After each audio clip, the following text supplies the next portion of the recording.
My name is Robert Wilson, 68, a retired high school English teacher with 4 decades in the classroom.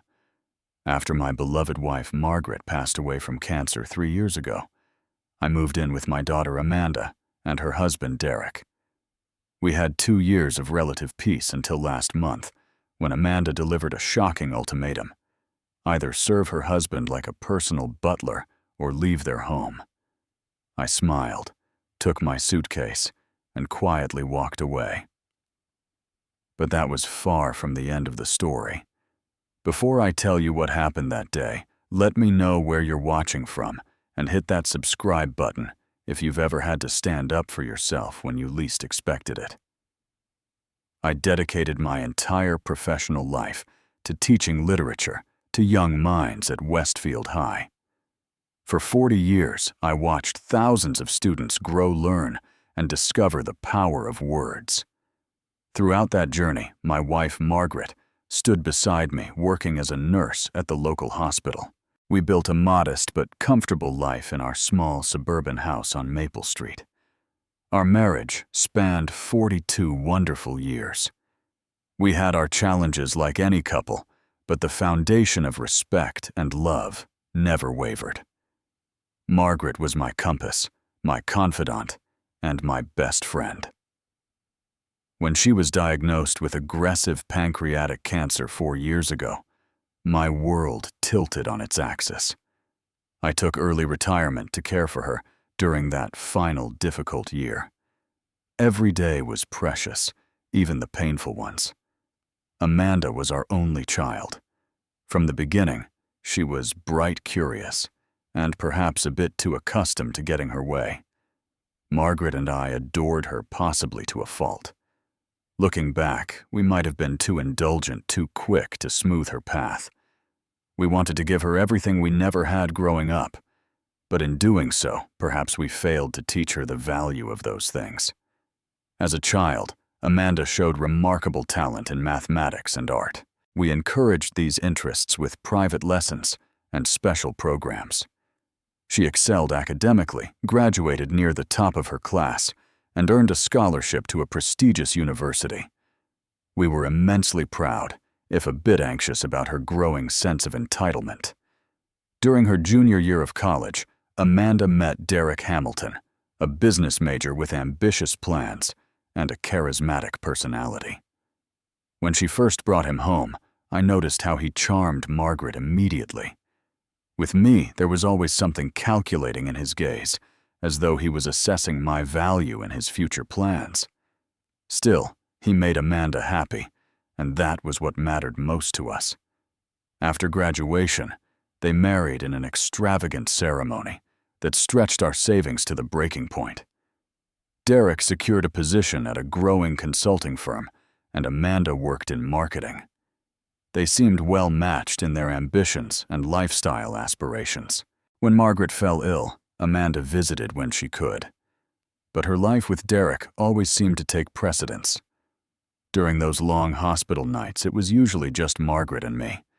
I read her favorite poetry as she drifted in and out of consciousness. The day she slipped away, I was holding her hand, reciting Elizabeth Barrett Browning. Amanda arrived 20 minutes after her mother passed. The year following Margaret's death was the loneliest of my life. Our house, once warm with her presence, became a museum of memories. I wandered from room to room, touching her things, searching for traces of her scent that faded a little more each day. Sleep eluded me. The silence was deafening. During this time, Amanda and Derek had twins, Jackson and Lily. Those babies brought the first genuine joy I had felt since losing Margaret. I visited as often as I could, treasuring each moment with my grandchildren. They were 5 now, with Margaret's blue eyes and curious nature. About 2 years after Margaret passed, Amanda suggested I sell my house and move in with them. They had purchased a spacious 5-bedroom home in Lakewood Estates, an upscale neighborhood across town. Amanda presented it as a perfect solution. I would have company in my grief, they would have help with the twins, and the house would provide plenty of space for everyone. I hesitated initially. The thought of leaving the home Margaret and I had shared for decades felt like another layer of loss. But the loneliness was crushing, and the opportunity to be close to my grandchildren was tempting. After several weeks of consideration, I agreed. I sold our modest house, gave a portion of the proceeds to Amanda for the twins' future college fund, and moved into their guest suite with the remaining money saved for my retirement needs. The first few months seemed promising. I had my own space, a comfortable bedroom, with an adjoining sitting area private bathroom, and even a small patio. I helped with cooking meals, tending the garden, and watching the twins when Amanda and Derek had evening events.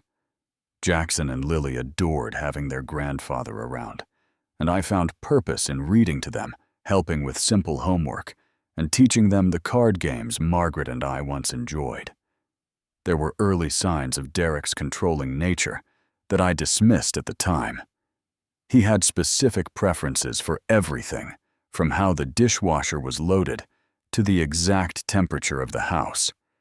He frequently criticized Amanda's choices in ways that seemed playful on the surface, but carried an undercurrent of dominance. I noticed, but said nothing respecting their marriage as a territory where I had no jurisdiction. For nearly 2 years, we coexisted in relative harmony. I found satisfaction in being useful and treasured my time with the twins. Yet gradually, almost imperceptibly, the household dynamics began to shift, and my position within the family started to erode in ways I could never have anticipated. The first real indication that something was changing came about 6 months ago. Derek had invited some colleagues for dinner, and as I was setting the table, he came into the dining room and rearranged everything I had done. "No offense, Robert," he said, with that tight smile of his. "But these are important people. We need to make the right impression." I nodded and stepped aside, watching as he repositioned the silverware and changed the napkin folds. It seemed a small thing at the time, but it was the beginning of a pattern. A week later, I was sharing a story about my teaching days at the dinner table when Derek interrupted me mid-sentence. "Fascinating, Robert, really," he said, his tone suggesting the opposite. "But I was just about to tell Amanda about the Johnson account." Amanda gave me an apologetic glance but said nothing as Derek launched into a detailed account of his workday. This too became a pattern. My stories, opinions, and contributions to conversations were increasingly cut short or ignored altogether. I began to notice changes in Amanda as well. The daughter who had once valued my advice now seemed to filter everything through Derek's perspective. She adopted his opinions, his preferences, even his dismissive tone when speaking to service workers. Sometimes I would catch glimpses of my old Amanda, especially when she was alone with the twins, but those moments grew increasingly rare. Derek received a significant promotion at work around this time, becoming a senior partner at his firm. With this new position came an even greater focus on status and appearances. Their home, already well appointed, underwent a series of expensive renovations. New furniture arrived weekly. Amanda quit her marketing job to focus on what Derek called managing their social portfolio. The first dinner party after Derek's promotion was particularly revealing. Amanda approached me that morning with an uncomfortable expression. "Dad," she began hesitantly, "Derek thinks it might be better if you had dinner in your room tonight. These are really important clients, and they're expecting a certain kind of experience." I was taken aback, but agreed, not wanting to cause problems. Later that evening, as I ate alone in my suite, I could hear laughter and conversation from downstairs. When I ventured to the kitchen to return my plate, I overheard Derek speaking to Amanda in the hallway. "Having your father living here is becoming complicated," he said. "He doesn't quite fit with the image we need to project." "I know," Amanda replied, her voice small. "But what can we do? He sold his house to move in with us." "We'll figure something out," Derek assured her. Maybe he could make himself more useful around here. That conversation was the first time I realized my presence had become problematic for them, particularly for Derek. Yet I tried to maintain a positive attitude. I increased my contributions to the household, taking on more cooking, gardening, and childcare responsibilities. I made myself scarce when they entertained. I tried to be the ideal housemate. Despite my efforts, Derek's requests began to feel less like family contributions and more like servitude. He would leave lists of tasks, sometimes with detailed instructions about how his shirts should be ironed or his car washed. When his business associates visited, he introduced me vaguely as Amanda's father who lives with us, never by name, never with any acknowledgement of my former profession or identity. My relationship with the twins became my sanctuary. Jackson, thoughtful and observant, would often sit with me as I worked in the garden, asking questions about plants and insects. Lily, creative and expressive, loved our reading sessions, where we would act out the different characters with silly voices. These moments sustained me through the growing discomfort of my position in the household. One evening, I overheard Derek on the phone in his home office, the door slightly ajar. "The old man's situation is becoming a problem," he was saying to someone. "Having him underfoot constantly isn't what we signed up for." I stepped away quietly, my heart heavy. That night, I heard him discussing it with Amanda, suggesting that perhaps they should reconsider the arrangement. Amanda's response was too quiet to hear, but the next morning she could barely meet my eyes at breakfast. The first major confrontation occurred during another dinner party. Derek asked me to serve drinks to their guests, handing me an actual server's tray and giving instructions about which wines to offer. I declined politely but firmly. "I'm happy to help with family meals." "Derek," I said quietly, "but I'm not comfortable serving your business associates." His face flushed with anger, but with guests present he could only nod stiffly.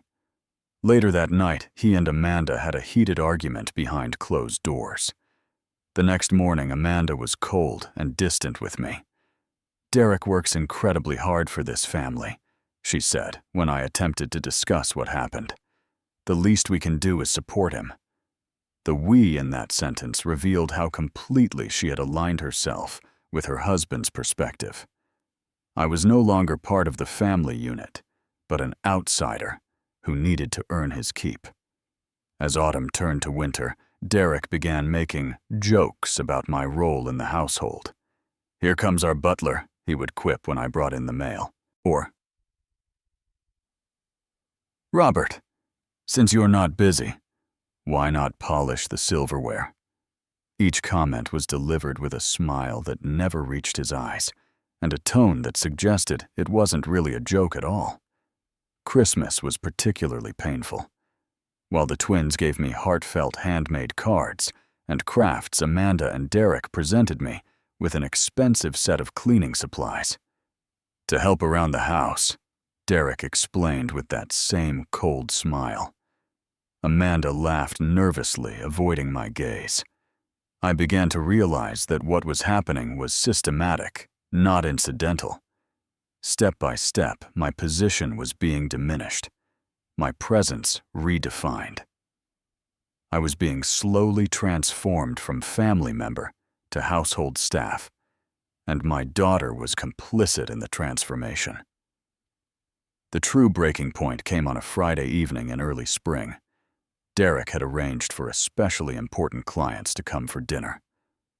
Potential investors who could significantly expand his business. The house had been in turmoil for days, with preparations from professional cleaners to catered food. That afternoon, Amanda knocked on my door. She looked tense, her smile strained. "Dad? Derek thinks it would be best if you stayed in your room tonight during the dinner," she said. "These clients are really crucial for his new venture." I nodded, having expected as much. "Of course I understand." "Thanks, Dad," she said, relief evident in her voice. "I'll bring you a plate later." Around 8 o'clock that evening, I realized I had forgotten to fill my water pitcher. Thinking the dinner party would be confined to the dining room and back patio, I quietly made my way to the kitchen. As I passed through the living room, I encountered a small group of Derek's guests getting more drinks. "Good evening," I said politely, intending to pass through quickly. Derek appeared as if materialized from thin air, his expression shifting rapidly from alarm to cold anger. "Ah, this is Amanda's father," he announced to the group. "He lives with us since his retirement. Robert was just getting something from the kitchen before returning to his room." "Weren't you Robert?" The dismissive tone and pointed statement hung in the air. The guests looked uncomfortable, exchanging glances. "Actually," said one older gentleman, "I'd be interested to know what you did before retirement, sir." Before I could respond, Derek interjected. "Oh, just a teacher at the local high school. Nothing exciting. Robert, did you need help finding anything in the kitchen?" The deliberate belittling of my 4-decade career stung sharply. I straightened my shoulders and addressed the guest directly. "I taught English literature for 40 years at Westfield High," I said calmly. It was the greatest privilege of my life to introduce young minds to the power of language and ideas. The gentleman nodded with genuine interest. "My wife was an educator as well, 35 years teaching physics." "A noble profession," I replied with a smile. "If you'll excuse me, I don't want to interrupt your evening." I nodded politely and continued to the kitchen, feeling Derek's glare burning into my back. I heard him quickly steering the conversation in another direction as I filled my water pitcher. The next morning, I awoke to find a garment bag hanging on my door handle. Inside was a black and white uniform, complete with white gloves and a small bow tie. A butler's uniform, purchased in my exact size. The message couldn't have been clearer. I sat on the edge of my bed, the uniform laid out beside me, a profound sense of disbelief washing over me. Had it really come to this? Was this truly what my daughter wanted? The pain was almost physical, a tight constriction in my chest that made it difficult to breathe. An hour later, Amanda entered my room without knocking, something she had never done before. She looked at the uniform, then at me. Her expression determined. "Dad," she began, her voice surprisingly steady. "Derek thinks it would be best if you understood your role here. You can either help serve the household properly or find somewhere else to live." The words hung in the air between us like a physical barrier. I stared at my daughter, searching for any sign of the compassionate, loving child I had raised. The woman standing before me was a stranger, her features hardened into an unfamiliar mask. "Amanda," I said softly, "do you hear yourself? I'm your father, not your servant." "This isn't about that," she replied, her tone businesslike. "It's about contributing to this household in a way that supports our lifestyle and Derek's career. We have a certain position to maintain now. And that position requires your father to wear a uniform and serve your husband's guests," I asked, still struggling to comprehend the reality of the situation. "If that's what it takes, yes," she said firmly. "Derek has worked incredibly hard to get where he is. His image is everything in his business." I looked at my daughter for a long moment. "Do you really mean this? Amanda, is this truly what you want? It's what we need, Dad," she replied, emphasizing the we that no longer included me. "Derek is very clear about this. Either you understand your place here, or you'll need to make other arrangements." In that moment, something inside me both broke and strengthened simultaneously. The pain of realizing my own daughter viewed me as a potential servant was excruciating. Yet beneath that pain, a long, dormant sense of dignity began to unfurl. "I see," I said quietly. "Thank you for being honest." Amanda seemed surprised by my calm response. Perhaps she had expected protests or anger. Instead, I simply nodded thoughtfully, as though considering a reasonable proposal rather than an utterly dehumanizing ultimatum. "Derek expects an answer by tomorrow," she added, turning to leave. "Think about it carefully, Dad. Where would you even go?" After she left, I sat motionless for a long time. Where indeed would I go? At 68, with limited savings and no home of my own, my options were few. Yet the alternative to accept this new definition of myself as a servant, rather than a father, and grandfather, was unthinkable. That night I couldn't sleep. I paced my small suite, examining the life choices that had led me to this point. Had I failed as a father? Had I spoiled Amanda to the extent that she could now view her own parent as staff? Or had Derek's influence transformed her into someone unrecognizable? Around 3 in the morning, I found myself looking through an old photo album I had kept in my bedside drawer. There was Amanda at 7, sitting on my shoulders at the state fair. There she was at 12, proudly showing the science project we had worked on together. There was her high school graduation, her face radiant with possibilities.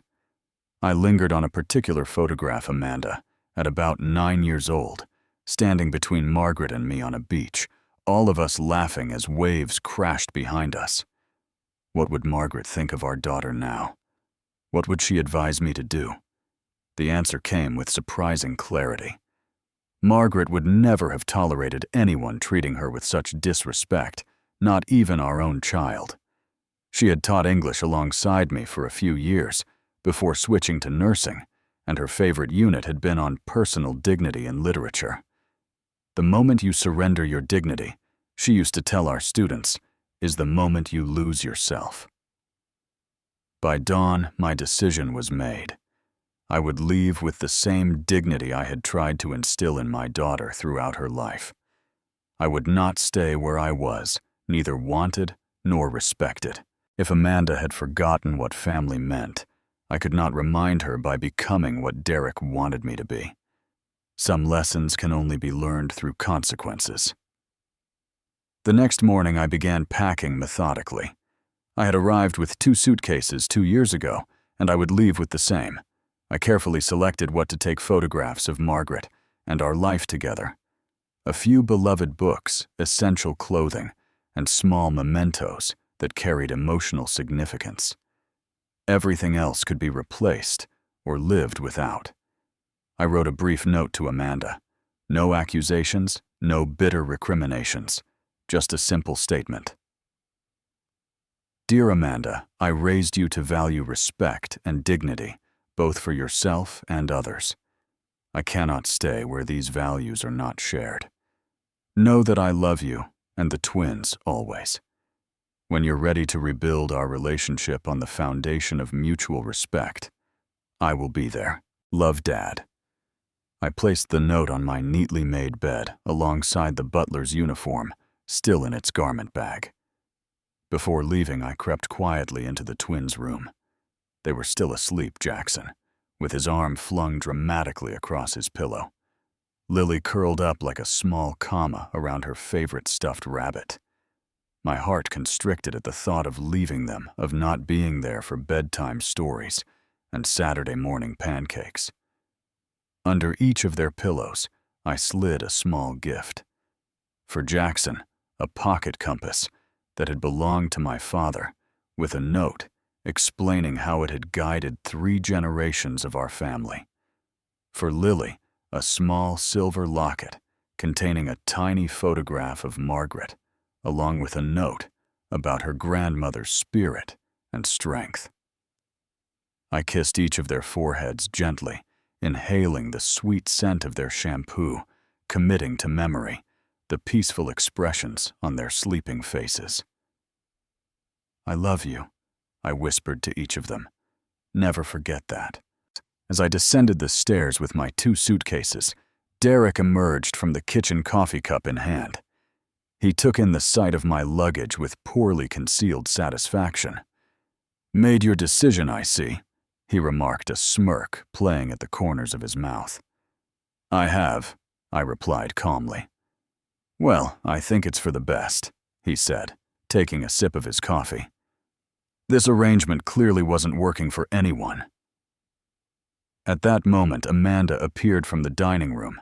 She looked startled at the sight of my packed bags. "Dad? What are you doing?" she asked, though the answer was obvious. "What you asked me to do," I replied gently. "I'm making other arrangements." "But I thought you would—" She trailed off, glancing at the uniform-shaped garment bag I had left draped over the stair railing. "Choose to stay on your terms," I finished for her. "No, Amanda, I could never do that." "But where will you go?" she asked, and for the first time I detected a note of uncertainty in her voice. "I'll figure that out," I said. "I always have." Derek placed his hand on Amanda's shoulder, a gesture that seemed more possessive than comforting. "Your father's made his choice, Amanda. We have to respect that." The irony of Derek speaking of respect was not lost on me, but I maintained my composure. "Amanda," I said, looking directly into my daughter's eyes, "I want you to remember something your mother used to say. Dignity isn't something others can take from you, only something you can give away.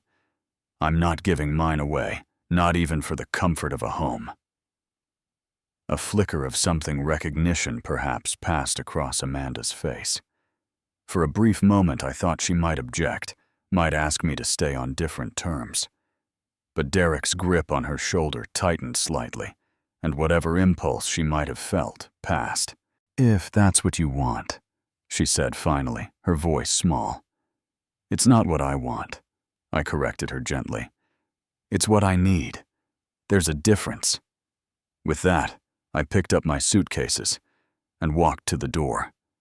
Derek made no move to help, but surprisingly Amanda stepped forward and opened the door for me. "The twins will miss you," she said, a hint of accusation in her tone. "Yes," I agreed. "I'll miss them desperately. When you decide they can see their grandfather again, you know how to reach me." I stepped outside into the crisp morning air. The door closed behind me with a quiet click that somehow sounded tremendously final. I stood on the sidewalk for a moment, 2 suitcases at my feet. No clear destination ahead of me. The sensation was both terrifying and strangely liberating. At 68 years old, I was essentially homeless, cut adrift from the family I had thought would be my anchor in my final years. Yet paradoxically, I felt lighter than I had in months. The weight of constant belittlement suddenly lifted. I took a deep breath, picked up my luggage, and walked to my car. A 10-year-old sedan I had insisted on keeping, despite Amanda and Derek's suggestions that it lowered the tone of their driveway. Now I was profoundly grateful for my stubbornness on that small point. I drove to a modest hotel about 20 minutes away, paid for a week's stay, and brought my belongings to a clean but utilitarian room. Sitting on the edge of the bed, the reality of my situation began to sink in. I had limited retirement savings, no home, and no immediate plan beyond this hotel room. For the first time since leaving Amanda's house, I felt a wave of fear wash over me. Had I made a terrible mistake? Should I have swallowed my pride and stayed regardless of the conditions? Then I remembered the butler's uniform, the dismissive way Derek spoke about my career, the coldness in Amanda's eyes as she delivered her ultimatum. No. I had made the only choice possible if I wanted to remain the person Margaret had loved, the person I respected when I looked in the mirror. That evening, I called Frank Sullivan, my closest friend and fellow retired English teacher. Frank and I had started at Westfield High the same year and had shared adjoining classrooms for 4 decades. He had been a rock during Margaret's illness and the dark days after her passing. "Frank," I said when he answered, "I need some advice." I explained the situation, trying to be fair and not paint Amanda and Derek as villains, though Frank's increasingly colorful language suggested he had formed his own opinion on that matter. "Stay with me," he said immediately when I finished. "I have a spare bedroom. Stay as long as you need to. I couldn't impose, I protested weakly. Robert, Frank said firmly, you let me sleep on your couch for 3 months when Linda left me 30 years ago. I think I can handle having you in my guest room for a while. The next day, I checked out of the hotel and moved into Frank's small apartment. He lived alone since his wife passed away 5 years earlier in a modest 2-bedroom near the community college where he taught part-time. As I unpacked my limited belongings in his spare room, the financial reality of my situation became clear. I had given Amanda a substantial portion of the proceeds from selling my house, intended for the twins' college education. What remained was enough to sustain me for a time, but not indefinitely, and certainly not enough to purchase a new home in the current market. I reached out to another former colleague, Diane Martinez, who had become a real estate agent after retirement. She agreed to help me look for an affordable apartment, though she warned me that rental prices had skyrocketed in recent years. Throughout that first week, I kept expecting Amanda to call. Surely she would check to see where I was staying if I was all right. But my phone remained silent. I resisted the urge to contact her, believing she needed time to reflect on what had happened and her part in it. I would not pressure her or make her feel guilty. This was a lesson she needed to learn in her own time. Despite the uncertainty and pain, I focused on practical matters. I updated my address with the Postal Service, transferred my small retirement checks to a new bank closer to Frank's apartment, and began scanning apartment listings within my limited budget. Frank's support was unwavering. He introduced me to his friends, included me in his regular poker night, and never made me feel like a burden.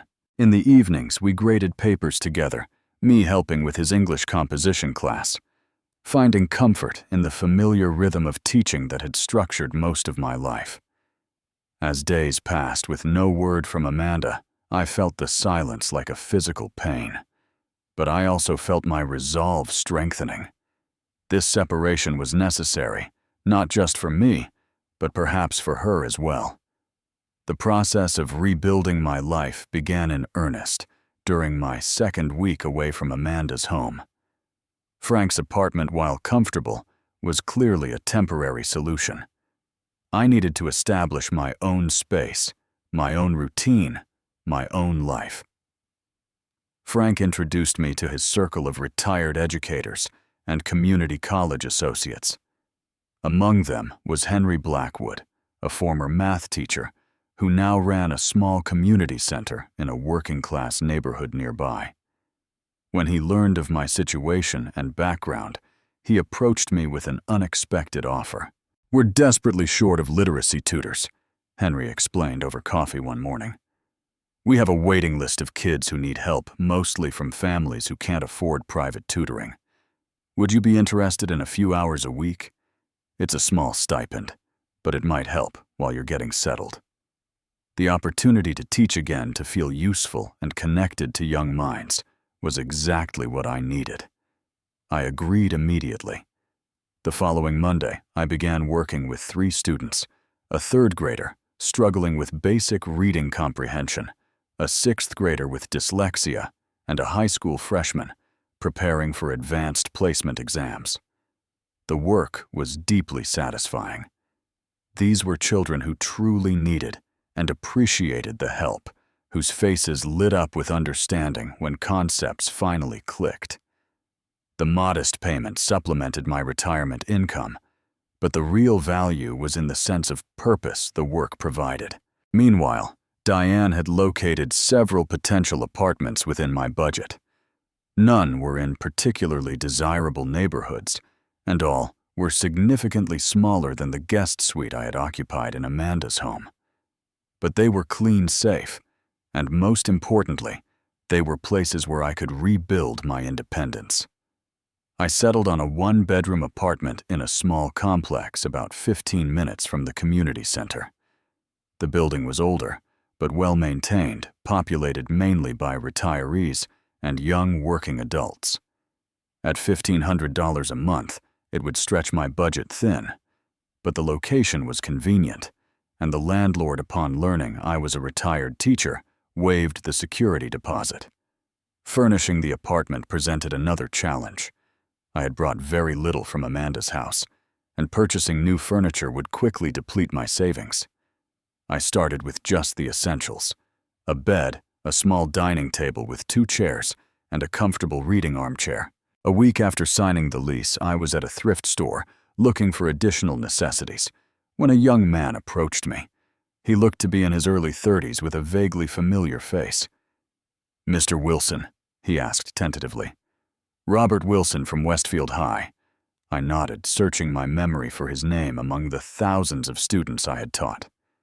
"Jason Morales," he supplied, offering his hand. "Class of 2010. You taught AP English Literature." The name clicked immediately. "Jason. Of course. You wrote that incredible analysis of Steinbeck." His face lit up with pleasure at being remembered. "I can't believe you recall that."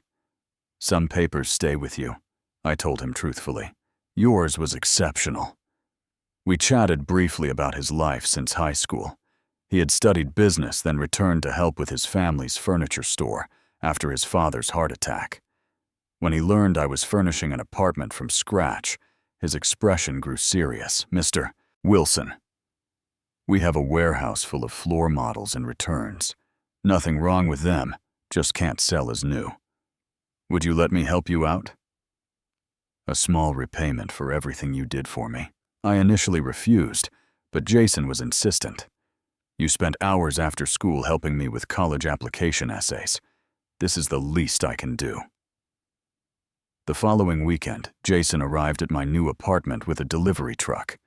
Inside were a small sofa, a coffee table, 2 lamps, a desk with chair, and various household items. When I tried again to pay, he simply handed me a receipt marked, "Paid in full, teacher discount." That first night in my new apartment, surrounded by the generosity of a former student, I created a small reading nook by the window. I placed Margaret's photograph on the windowsill, arranged my favorite books on a small shelf Jason had included, and set up my reading lamp to cast a warm glow. It wasn't our home on Maple Street, but it contained echoes of the comfort I had known there. During this entire time, there had been complete silence from Amanda. No calls, no texts, no inquiries about my well-being. I checked my phone constantly at first, then gradually less frequently as days passed with no contact. The twins must have been asking about me, but apparently Amanda and Derek had decided to cut me off completely. Then, exactly 1 week after I moved into my apartment, a message appeared on my phone. It wasn't from Amanda, but from an unfamiliar number. The text read simply, "Grandpa, where are you? It's Lily." I using my iPad. My heart leapt and ached simultaneously. I responded carefully, aware that Amanda and Derek might see these messages. "Hello, my sweet Lily. I have moved to my own apartment. I miss you and Jackson very much. Why did you go away? Mommy said you wanted to live somewhere else, but I don't believe her." The directness of a child's perception never fails to humble me. I considered my response carefully. "Sometimes grown-ups need their own space, but it doesn't change how much I love you. How are you and Jackson? We are sad. Jackson cried when he saw your room was empty. When will you visit us?" I blinked back tears, imagining my grandson's distress at my sudden absence. "I would love to see you both very soon. Can you ask your mommy to call me so we can arrange it?" There was a long pause before the next message came through. "Daddy says we can see you right now. He got really mad when he saw I had my iPad. I have to go. I love you, Lily. Tell Jackson I love him too. I love you, Grandpa. Jackson says he loves you too." After that exchange, I contacted a lawyer friend from my teaching days. Richard Goldstein had taught civics at Westfield before getting his law degree in his 50s. He specialized in family law and agreed to meet me for coffee to discuss my situation. "Legally, it's complicated," Richard explained after hearing my story. Grandparents' rights vary by state, and without evidence of abuse or neglect, the courts generally support parents' decisions about who their children can see. So I have no recourse? I asked, my heart sinking. Not legally, no, Richard said gently. Your best hope is reconciliation with your daughter. Time often has a way of putting things in perspective. As 1 week became 2 and then 3 with no contact from Amanda, I poured my energy into creating a life that had meaning without her. I expanded my tutoring hours at the community center. I joined a grief support group at the local library initially to process my ongoing grief for Margaret, but eventually sharing the complicated grief of being estranged from my only child. I formed new friendships in my apartment building, particularly with Eleanor Diaz, a retired librarian in her 70s, who lived across the hall. We began having coffee together on Sunday mornings, sharing books and stories. Her warmth and intelligence reminded me of Margaret in ways that were both painful and comforting. Henry approached me in my 3rd week at the community center with another offer. The response to your tutoring has been incredible, Robert. Parents are specifically requesting you. Would you consider increasing your hours? We could offer you a part-time position 20 hours a week with slightly better compensation. I accepted gratefully. The additional income would ease my financial constraints, and the work gave me purpose. Each child who improved their reading skills or discovered the joy of literature represented a small victory against the darkness that threatened at the edges of my consciousness. I was building a new life, brick by brick. It wasn't the life I had expected in my late 60s, but it contained elements of dignity and meaning that had been eroding in Amanda and Derek's home.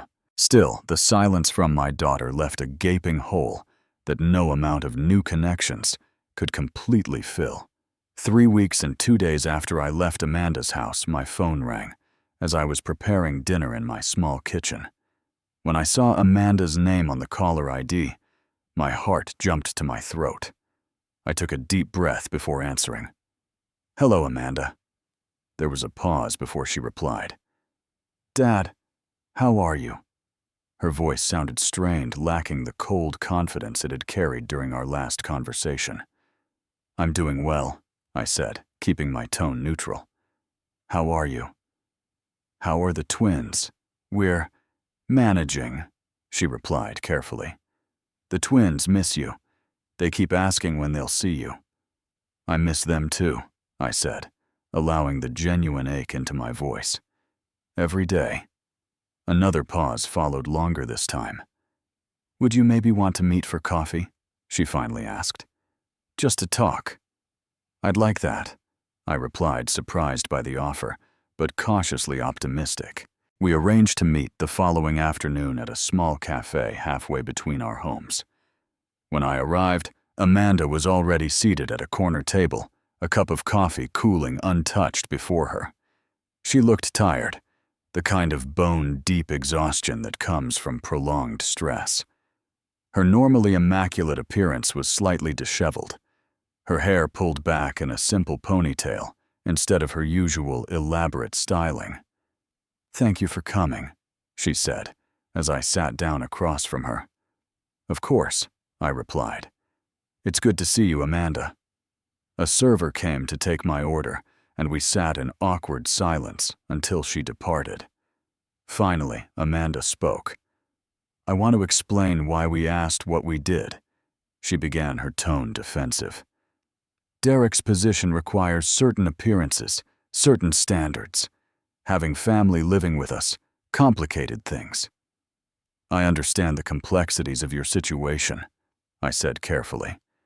"But asking me to serve as household staff crossed a line, Amanda. Surely you must see that." She fidgeted with her coffee cup. "Maybe we could have found another solution, but you just left so suddenly." "I left after being given an ultimatum," I reminded her gently. There wasn't much room for negotiation in serve or leave.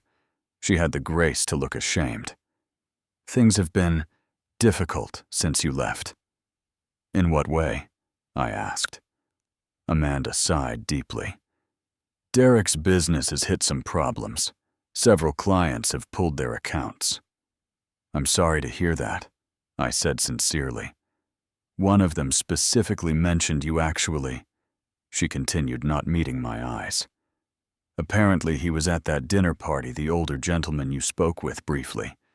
He asked Derek about you afterward, and when Derek dismissed the question, this client became concerned about Derek's character. I remained silent, allowing her to continue. He's an old-school businessman, very family-oriented. He said he couldn't trust someone who didn't respect their elders. He pulled a multi-million-dollar account the following week. The irony wasn't lost on me, but I took no pleasure in Derek's professional difficulties. That's unfortunate, I said simply. Amanda looked up at me, her expression shifting subtly. How are you really doing, Dad? Where are you living? I told her about my apartment, my work at the community center, the new connections I had made. I didn't minimize the challenges, but neither did I paint a dire picture designed to make her feel guilty. It sounds like you've landed on your feet, she said, with what seemed like genuine relief mixed with surprise. I've always been resilient, I reminded her. Your mother used to say I was like one of those inflatable punching bags, always bouncing back upright. A ghost of a smile crossed her face at the mention of Margaret. Mom would have handled all this differently, she said quietly. Yes, I agreed. She would have.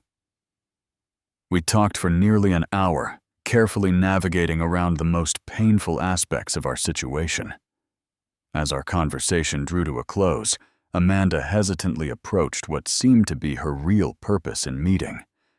Dad, I know you gave us a significant portion of your house money for the twins' college fund, she began awkwardly. With Derek's business issues, I was wondering if you might consider. She trailed off, but her implication was clear. I felt a profound sadness wash over me.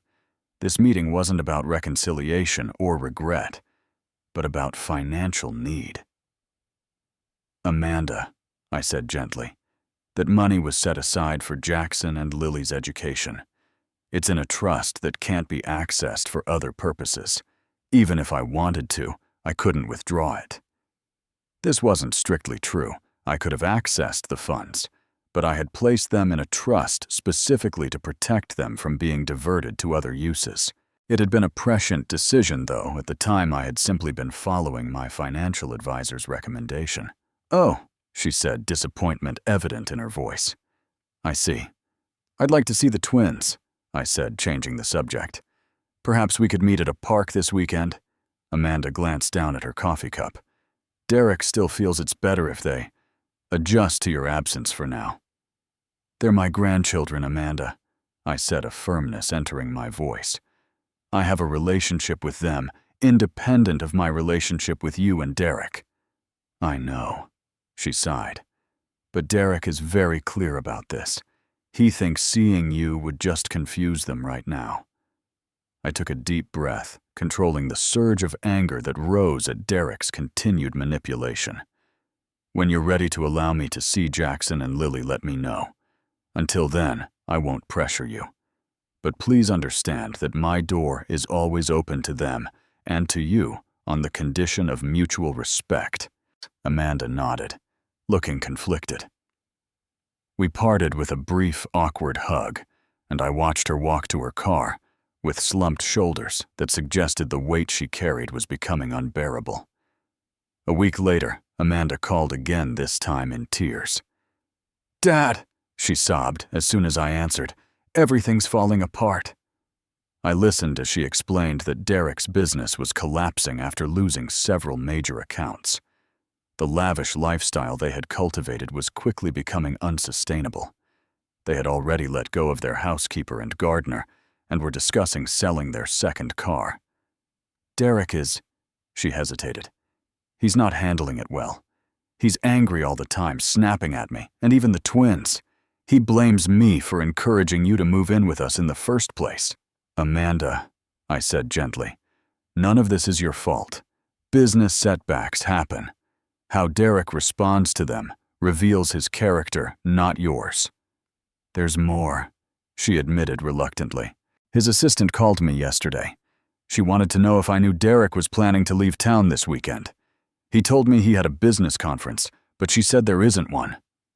My heart sank, suspecting where this was heading. What do you think is happening, Amanda? I checked his phone while he was showering, she said, her voice barely above a whisper. There were messages, Dad, between him and his assistant.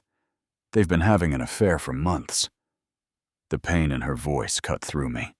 Despite everything, she was still my daughter, and her suffering was my suffering. I'm so sorry, Amanda, I said with genuine sympathy.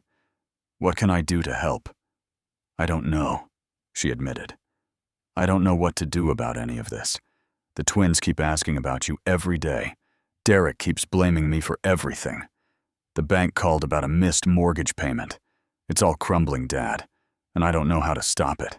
Start with one thing at a time, I advised, falling naturally into the father role I had missed so desperately. Have you confronted Derek about the messages? Not yet, she said. I'm afraid of how he'll react. Would you like me to be there when you do? I offered. There was a long pause. Would you do that? After everything. You're my daughter, Amanda. That hasn't changed even when our relationship has been strained. For the first time since our estrangement began, I heard something in Amanda's voice that gave me hope, humility. I think I'd like that, she said softly. And Dad, I've been thinking a lot about what happened about the ultimatum. I was wrong. I'm so sorry. Those simple words, I was wrong, opened a door I had feared might remain closed forever. The path to reconciliation would be long and complex, but with those words, we had taken the first step together. Over the next 2 months, my life transformed in ways I could never have predicted that. Morning, I walked out of Amanda's house with 2 suitcases and no destination. My small apartment gradually became a home. The sparse initial furnishings gave way to carefully selected pieces that reflected my personality and needs. I hung Margaret's watercolor paintings on the walls, placed potted herbs on the kitchen windowsill, as she had always done, and created a workspace where I could prepare my tutoring lessons. It wasn't the house on Maple Street, nor was it the luxurious guest suite in Amanda's home, but it was mine, a space where dignity and autonomy prevailed. My work at the community center expanded as word spread about the retired English professor offering literacy help. I was now working nearly 30 hours a week, with a waiting list of students hoping for sessions. The modest salary combined with my retirement income allowed me to live comfortably, if not luxuriously. More importantly, the work connected me to my core identity as an educator and gave my days structure and purpose. I had developed friendships within my apartment building and the surrounding neighborhood. Eleanor and I had progressed from Sunday morning coffee to regular dinner exchanges, trading cooking duties each week. Frank remained a steadfast friend, hosting poker nights that introduced me to a circle of retired professionals who quickly welcomed me into their fold. Then, one Saturday morning, approximately 2 months after my departure, a knock came at my door. When I opened it, I found Amanda standing there with Jackson and Lily, all 3 looking nervous and hopeful. "Dad," Amanda said tentatively. "The twins have really missed their grandfather. We all have." Before I could respond, Jackson and Lily broke free from their mother's hands and launched themselves at me with the beautiful abandon of children. I knelt to receive them, my arms encircling them, as they babbled simultaneously about everything I had missed in their lives. "Grandpa, I lost 2 teeth, Jackson announced proudly. "I made honor roll at school," Lily declared, not to be outdone. Over their heads, I met Amanda's gaze. Her eyes were brimming with tears, but they were accompanied by a tentative smile. I extended one arm, keeping the other around the twins, and she stepped forward into the family embrace. Inside my apartment over hot chocolate for the children, and coffee for Amanda and me. We began the delicate process of rebuilding. Amanda explained that she had finally confronted Derek about the affair after discovering even more damaging evidence. The confrontation had led to his confession not just of the relationship with his assistant, but of several others over the course of their marriage. It was like a veil lifting, Amanda said quietly, while the twins explored my small living room. I suddenly saw him clearly for perhaps the first time. The control, the manipulation, the constant belittling. I realized I'd become someone I didn't recognize, someone my parents wouldn't have been proud of. She had asked Derek to move out temporarily while she considered their future. With his business in serious trouble and his reputation damaged among key clients, he had agreed with surprisingly little resistance. The twins had been told simply that their father was on a business trip, while their parents worked through some adult problems. I don't know if the marriage can be saved, Amanda admitted, or even if it should be, but I do know that I want to be the person you and Mom raised me to be, not who Derek shaped me into. We agreed to start slowly. I would visit their home twice a week to spend time with the twins, helping with homework, and continuing our reading traditions. Amanda would work on establishing boundaries with Derek and recovering her own sense of identity apart from his influence. As the weeks passed, our relationship gradually healed. Amanda found part-time work in marketing her original field before giving it up at Derek's insistence. She seemed to grow stronger with each passing day, rediscovering the confident, compassionate young woman who had somehow been subsumed in her marriage. Derek eventually returned home, but the dynamic had fundamentally changed. Amanda had established clear boundaries, and he seemed subdued by his professional setbacks and the near loss of his family. Whether their marriage would ultimately survive remained an open question, but the toxic power imbalance had been disrupted. I maintained my independent life, my apartment, and my work at the community center. This separation was healthy, creating a relationship between Amanda and me based on choice rather than necessity or obligation. I was no longer a dependent living in her home, but an autonomous parent with whom she was rebuilding a connection based on mutual respect. 6 months after walking out of Amanda's house, I sat in my reading nook reflecting on the journey. The pain had been necessary, I realized. Without that breaking point, without that difficult choice to leave Amanda, might never have recognized the toxic dynamics that had overtaken her life and relationships. My weekly reading nights with the twins had become a cherished tradition. Every Thursday evening, they would arrive at my apartment bubbling with excitement, backpacks filled with books and homework questions. We would share a simple meal I had prepared, then settle into what they called Grandpa's Story Corner for an hour of reading and discussion. Amanda was finding her way back to herself, step by careful step. She had returned to school part-time to complete a master's degree she had abandoned when the twins were born. She spoke more like the daughter I remembered, with compassion and thoughtfulness, rather than the brittle status consciousness that had characterized her during those last months in their home. As for me, I had discovered something profound through this painful journey. Dignity isn't just a concept to be defended, but a daily practice of living authentically and treating others with respect.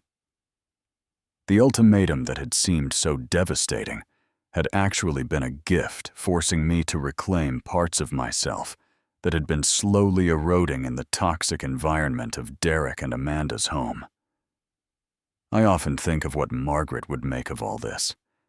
I believe she would be proud not just of my choice to leave rather than surrender my dignity, but of the care I've taken to keep the door open for reconciliation. She always said that true love sometimes requires difficult choices, and that forgiveness doesn't mean forgetting or enabling harmful patterns.